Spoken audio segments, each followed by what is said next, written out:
Bueno, muy buenas a todos. Es un placer tenernos aquí de vuelta en el canal de Entendiendo la Fisiología Humana. El día de hoy vamos a continuar con nuestra clase de Entendiendo la Fisiología Renal, ya en nuestra última unidad de la fisiología renal, siendo esta la cuarta clase de este canal. Y vamos a hablar sobre un tema tan importante de las funciones de los riñones, que es el equilibrio ácido-base, que si se recuerdan en el primer episodio de la primera clase, entre las funciones que mencionamos del riñón, estaba el equilibrio ácido-base, siendo o desempeñando un papel importante en esto, aunque también vamos a hablar en sí del equilibrio ácido-base en general, pues hay más sistemas que se ven muy involucrados en esto. Como siempre, vamos a utilizar nuestra bibliografía de confianza, que es el Tratado de Fisiología Médica de Guyton y Hall en su 14ª edición, específicamente el capítulo 31.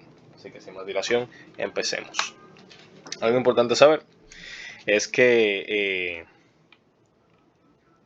el control del equilibrio ácido-base es muy importante para llevar a cabo todas las funciones del cuerpo, porque los procesos o sistemas enzimáticos se ven muy influenciados por esto.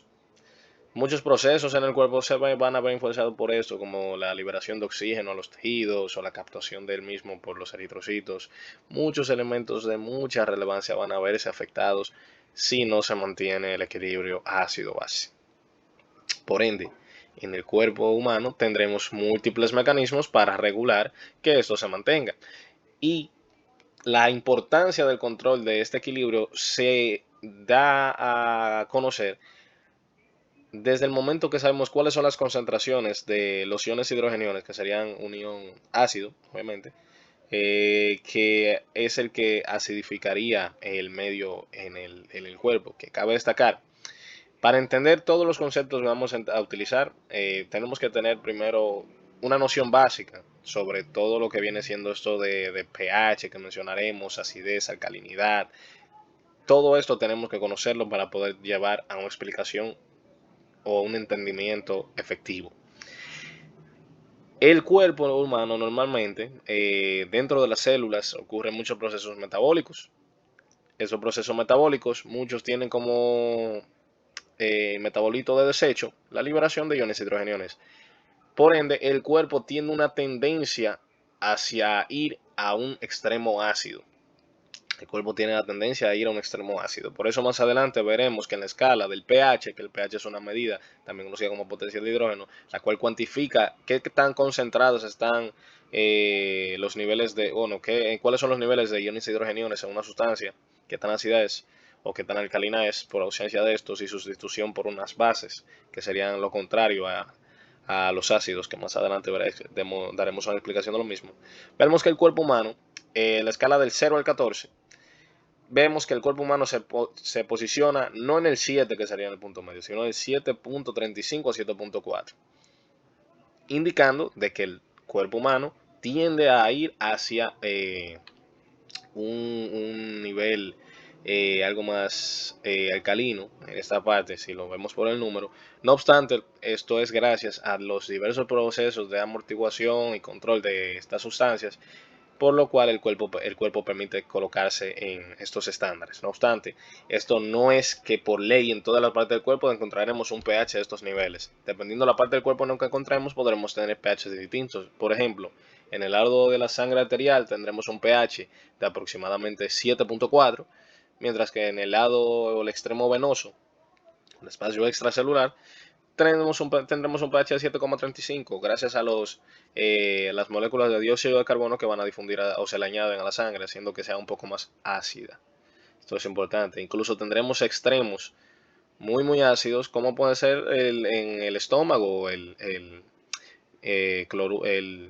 ácido clorhídrico gástrico, que las células que se encuentran aquí, pues tienen unas concentraciones, si me equivoco en el número que diré, lo arreglaré en edición, se lo colocaré por ahí en la pantalla, que encuentran, a diferencia de las demás células del cuerpo, tienen 4 millones de veces o 4.000 veces más, eso es lo que debo verificar bien, las concentraciones de iones hidrogeniones, haciendo que, bueno, pues sea un medio muchísimo más ácido que las demás partes del cuerpo, llegando a un pH de 0,8, o sea que es bastante considerable. Como les mencioné, para notar la importancia del control ácido básico en el cuerpo, nada más habría que ver las concentraciones de los iones hidrogeniones, porque nos podríamos imaginar que por eso que lo menciono, pues deberíamos tener unas cantidades considerables de iones hidrogeniones, pero no, las cantidades son mínimas, que el número exacto es 0,00004 miliequivalentes por litro. O sea, es prácticamente nada, que es un número tan pequeño que normalmente se utiliza eh, en, en, en nanoequivalentes por litro. Normalmente se utiliza así, 40 nanoequivalentes por litro. Por ende, es un número bastante pequeño, se suele manejar en esos valores. De hecho, la escala del pH se utilizó normalmente por facilitar el no tener que mencionar todos esos números de miliequivalentes por litro, nanoequivalentes por litro y todos esos números que le siguen. Y la escala del pH se creó normalmente para cuantificar y conocer lo que significarían estos valores de una manera más fácil, y más adelante la explicaremos. Pero fíjense cómo estos valores de los iones hidrogenados son tan bajos. Sin embargo, es porque se debe tener un control constante de ellos, que de hecho, bueno, eso estará más adelante, pero se explica cómo en el cuerpo podemos tener una variación normal de entre 3 a 5 nanoequivalentes por litro en diferencia, pero podríamos llegar a tener valores tan altos como de 10 nanoequivalentes a 100 nanoequivalentes por litro, lo cual hace que se pueda, o se deduce que se entra en un estado de acidosis bastante considerable si se alternan estas concentraciones. Ahora vamos a hablar de lo que viene siendo ácidos y bases, para comprender todo eso que les estoy diciendo de acidez, alcalinidad y todo eso. Cuando me refiero al término de ácido, pues el nombre indica el producto que no me estoy indicando, ácidos. Pero cuando me refiero a un término de alcalino, me estoy refiriendo que hay una mayor concentración de bases en el cuerpo. Entonces, ¿qué es un ácido? Bueno, un ácido viene siendo una molécula la cual puede disociarse de un hidrógeno, un hidrogenión, con facilidad. Se deshace un hidrogenión con facilidad. Mientras más fácil pueda hacerse, o deshacerse más bien, de ese hidrogenión, un mejor ácido va a ser.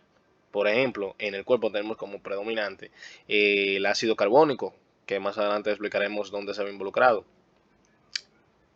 Es considerado un ácido débil. Se desprende se desprende con una cierta facilidad, podríamos decir, del hidrógeno. No con tanta facilidad, por ejemplo, como lo hace el ácido clorhídrico, que se disocia con bastante rapidez y facilidad del hidrógeno. Ahora, una base viene siendo todo lo contrario, viene siendo el que acepta ese hidrógeno. Un ejemplo de lo que encontraremos abundantemente, y siendo la base, también conocida como un amortiguador o buffer, más importante del cuerpo humano, que es el bicarbonato. El bicarbonato va a ser la molécula amortiguadora, que siendo esta una base, más importante del cuerpo humano. Que pues y de hecho no es una base fuerte, se une con cierta debilidad al hidrógeno, pero suficiente como para regular ese equilibrio ácido-base. Y es importante que se pueda unir con cierta debilidad, pues a partir de la combinación de este bicarbonato y un ion hidrógeno es que se tiene el ácido carbónico, un ácido débil.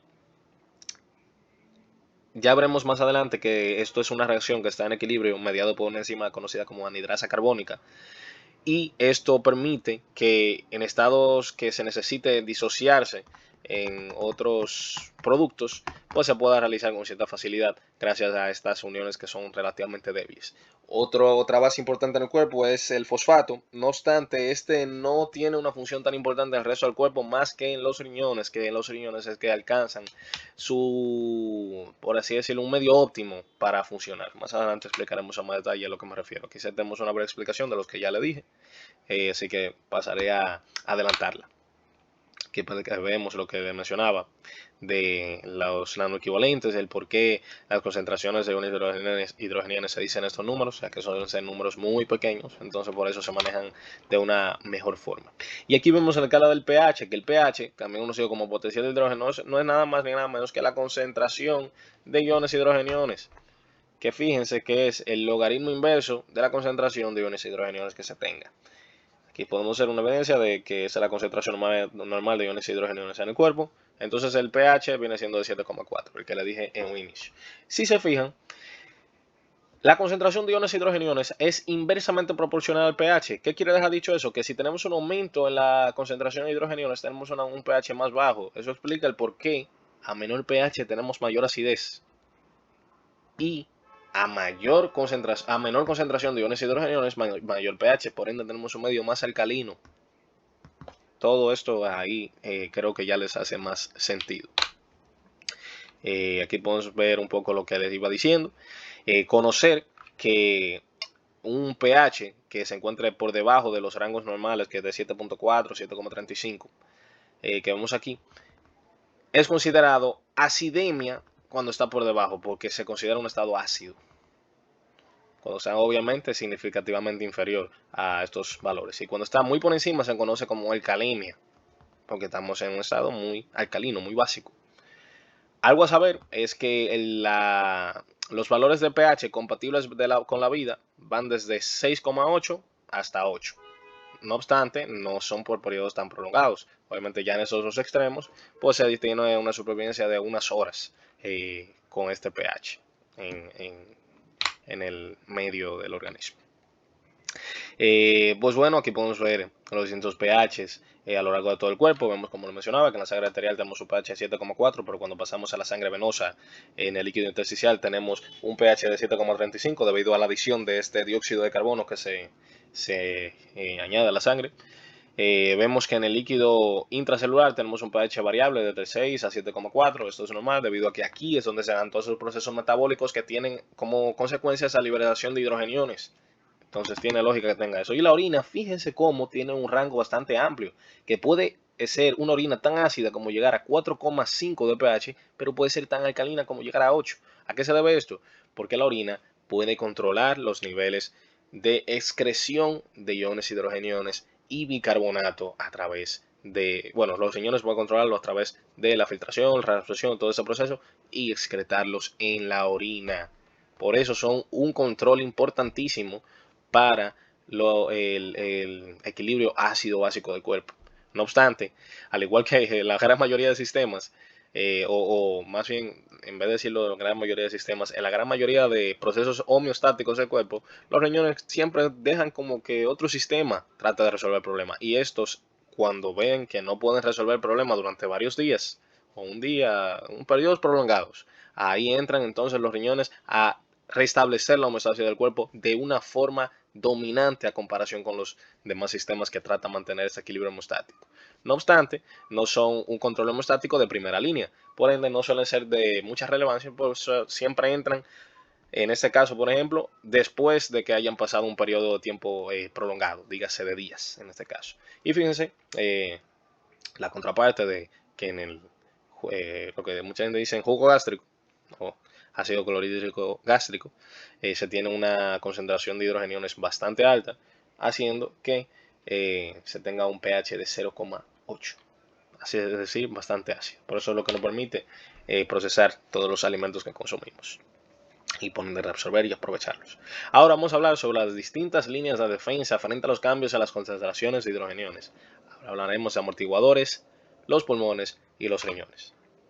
Aquí podemos ver las tres líneas de defensa que tenemos para regular la homeostasis del equilibrio ácido-base, teniendo en un primer lugar los sistemas amortiguadores químicos, que son básicamente todas estas moléculas que hemos mencionado, que van a encargarse de regular la cantidad de iones hidrogeniones o bicarbonato que se encuentren en el medio, pero principalmente nos enfocaremos en la concentración de iones hidrogeniones.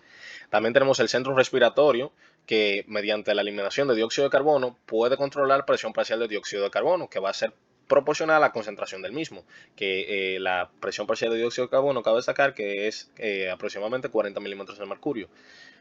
El centro respiratorio puede fomentar la respiración, la hiperventilación, entonces hacer que se elimine más dióxido de carbono y por ende hacer que se forme menos ácido carbónico.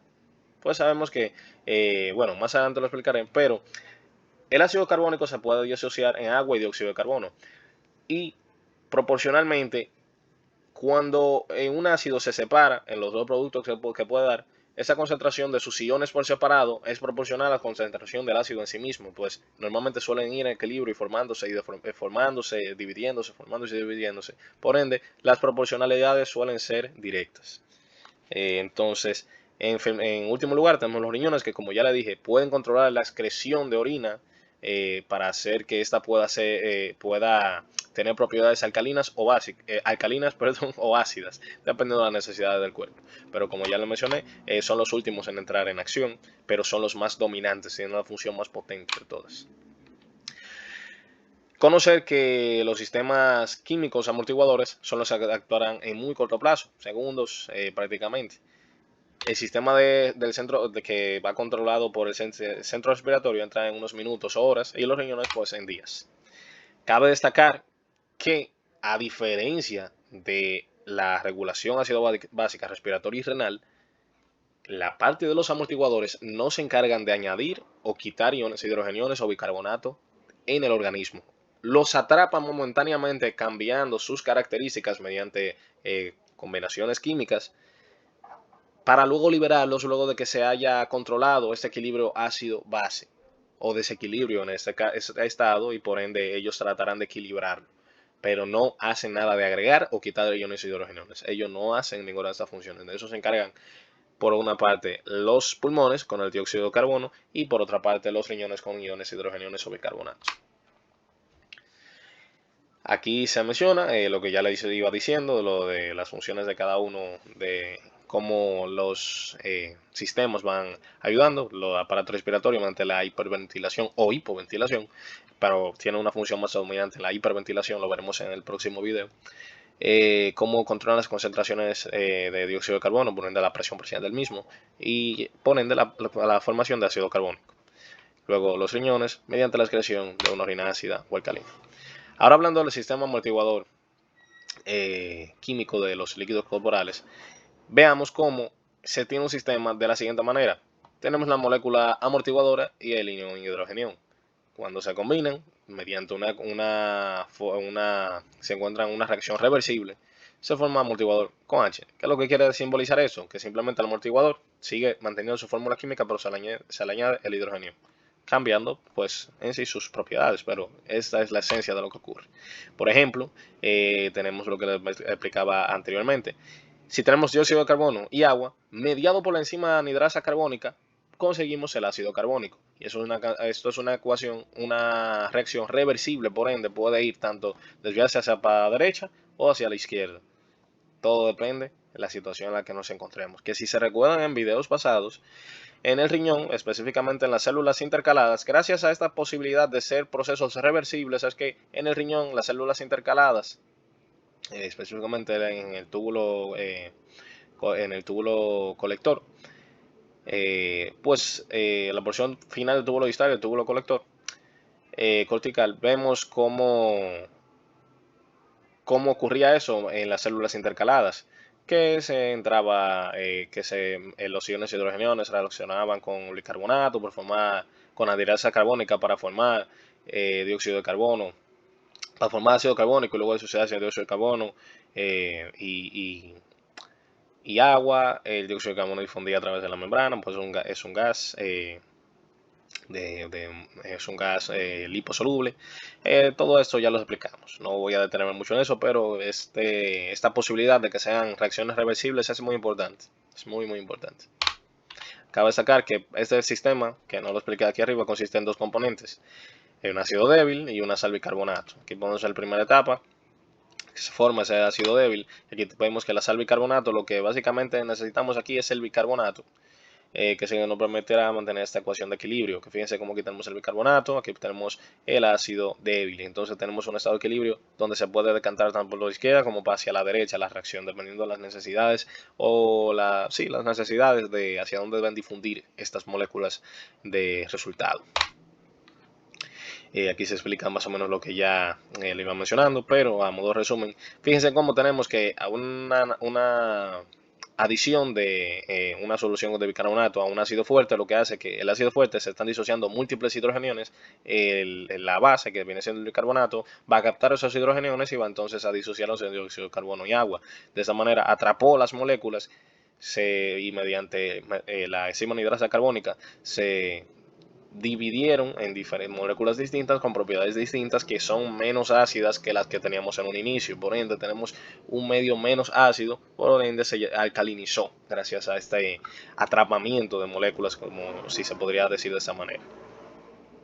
Por otro lado, si tenemos lo contrario, que se añade un ácido carbónico a una base fuerte, pues ocurre totalmente lo contrario. Se disocia la base fuerte capta el hidrogenión del ácido carbónico y entonces tenemos aquí que simplemente a la base fuerte se le añadió el hidrógeno adicional y se le agregó una molécula de agua. No tiene más. Y se le añadió, perdón, discúlpeme, lo dije al revés, a la base fuerte se le añadió el hidrogenión. Esto libera una molécula de agua y a su vez se le añade el bicarbonato, creando la sal de bicarbonato que tenemos en un inicio. Ahora, todo esto es importante, pero tenemos que saber lo que es la dinámica cuántica del sistema amortiguador de bicarbonato, pues si no sabemos esto, no vamos a tener una forma como tal de saber el por qué todo esto ocurre, en qué proporción ocurre y todo esto. Ya con anterioridad les mencioné que las concentraciones de los iones por separado, que forman la molécula completa, en este caso el ácido carbónico, la concentración de estos iones por separado va a ser proporcional a la al ácido bien dicho. Todo esto se puede saber mediante la relación que existe en la constante de disociación, que viene siendo esta K con este apóstrofe que vemos aquí. K', podemos ver, pues constante de disociación. Esta fórmula lo que quiere dejar dicho es que, bueno, en el numerador ponemos siempre estos iones por separado y en el denominador el ácido, bien dicho, el componente. Y despejándolo podemos sacar las concentraciones de cada molécula dependiendo de la necesidad que tengamos. Disculpándome el pequeño corte que tuve que hacerles. Continuando explicando esta parte, vemos que, por ejemplo, en el caso del dióxido de carbono, para cuantificar el mismo, se puede, bueno, para cuantificar la concentración de iones y hidrogeniones a partir de estos valores, sabiendo también ya la constante de disociación, se puede saber que por suerte la concentración o la presión parcial de dióxido de carbono, que ya dije que son proporcionales a una función lineal, de que la cantidad de este dióxido de carbono va a ser proporcional a la presión del mismo, también por el coeficiente de solubilidad, que es de 0,03. Entonces se puede encontrar bastante fácil estas concentraciones gracias a esto. Y esto también nos lleva a conocer una ecuación muy importante que es la ecuación de Henderson-Hasselbalch, que esa ecuación en sí tiene como función el conocer las concentraciones el valor del pH, que estaría el potencial de hidrógeno, las concentraciones de iones hidrogeniones, si no se tiene la concentración de los iones hidrogeniones, si solamente se tiene la presión parcial de dióxido de carbono y la concentración de bicarbonato, ya con eso se obtiene.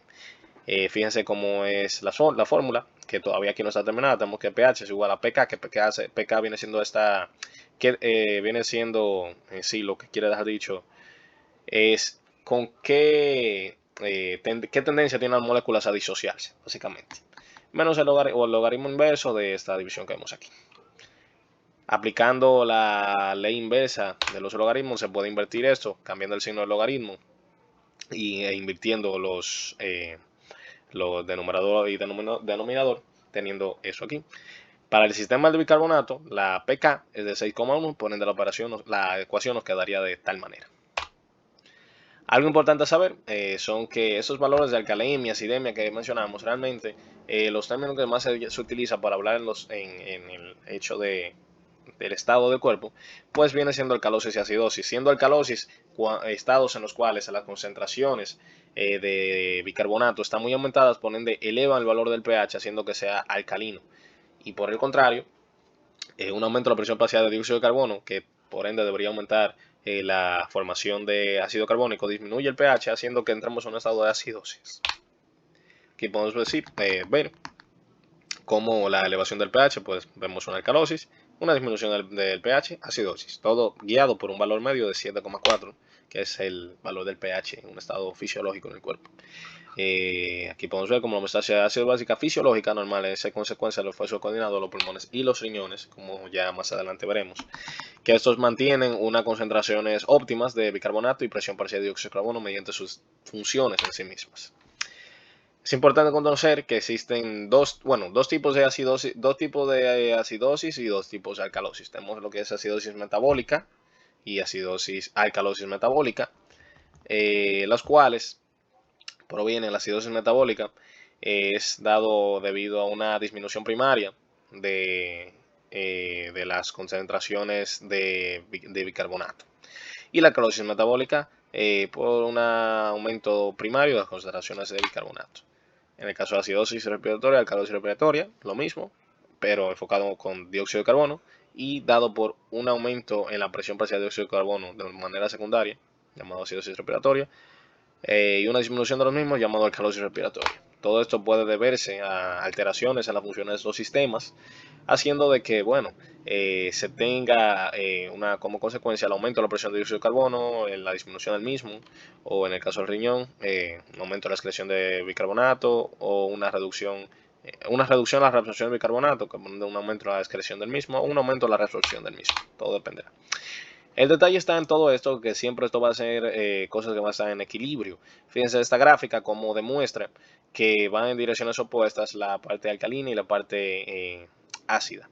Que a mayor acidez vamos a consumir más base para tratar de amortiguarlo, por ende vamos a tener menores concentraciones de la base. Pero a mayor base vamos a tener más ácido consumiéndose para tratar de regularlo. Todo esto es un equilibrio, pero por ende vamos a tener valores que van a estar en el punto operativo normal del cuerpo, que es el que ya se mencionó, ese 7,4, 7,35. Hay que mencionar con lo que ya se dijo, de que pues bueno, los riñones y los pulmones van a controlar los niveles de bicarbonato y dióxido de carbono en el cuerpo.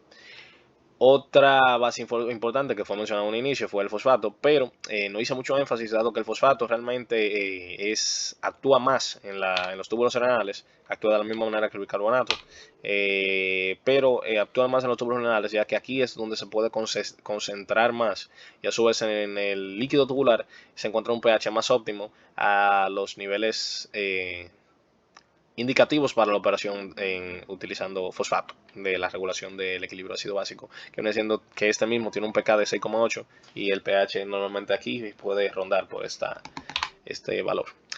Otro elemento importante en la regulación ácido básica son los elementos celulares y las proteínas específicamente, teniendo en cuenta de que aproximadamente el equilibrio ácido básico se da principalmente en un 60-70% en el interior de las células, de los líquidos del cuerpo. O sea que es muy importante. Específicamente la hemoglobina tiene una función dominante en esto, pues permite que tanto las iones hidrogeniones como el bicarbonato pueden atravesar la membrana de esta con facilidad. En las demás células lo hacen de una manera más lenta. Bueno, sin más dilación, hemos acabado por el día de hoy. Y en la próxima clase venimos con la regulación respiratoria del equilibrio ácido básico, cómo los pulmones intervienen y equilibran este sistema. Muchas gracias por ver el episodio de hoy y nos vemos en la próxima.